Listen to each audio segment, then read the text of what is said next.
Well, that is not actually the end of the sport, because it's the start of the World Cup today, if you didn't know.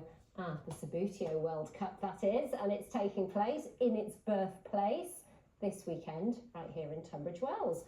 It was created by former RAF serviceman Peter Adolph just after the Second World War, and was made in sites in the town as well as Paddock Wood and Wadhurst. In 1969, the game was sold to toy manufacturers John Waddington, which later moved production to County Durham. And as Piers Hopkirk reports, the tournament is being taken very seriously by the 32 countries taking part.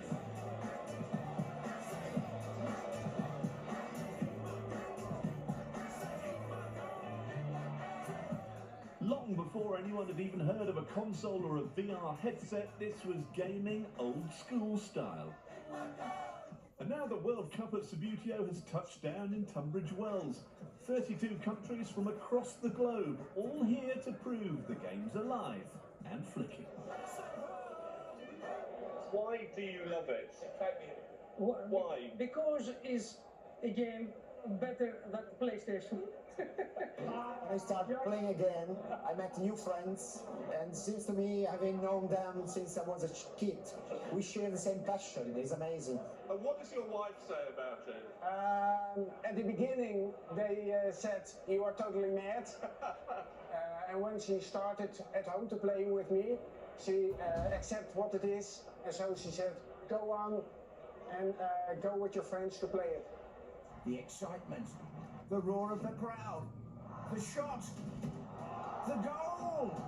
While given a more contemporary look today, the game was actually invented back in 1946 by Peter Adolph from Langton Green near Tunbridge Wells. So table football's coming home. To bring players from far fields, Australia, Brazil, Singapore, here home, it means the world to us. I mean, when we put our bid in to host the World Cup, we originally thought maybe Milton Keynes, it's central. It just made perfect sense to give everyone a pilgrimage to come back to Tunbridge Wells. And here they are, competing to be top of the table.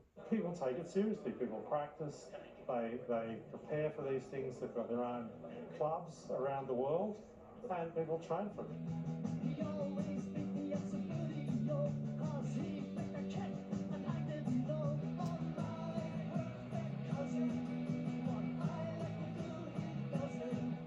Subbuteo's subterfuge was immortalised in this song by the Undertones, but is this a game with any dark arts?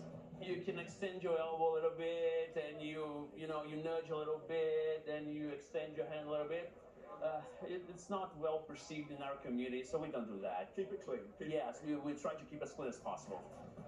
For many of these players, this is a journey back to childhood. Time to share the pleasure of this remarkable, simple, shrunken take on football.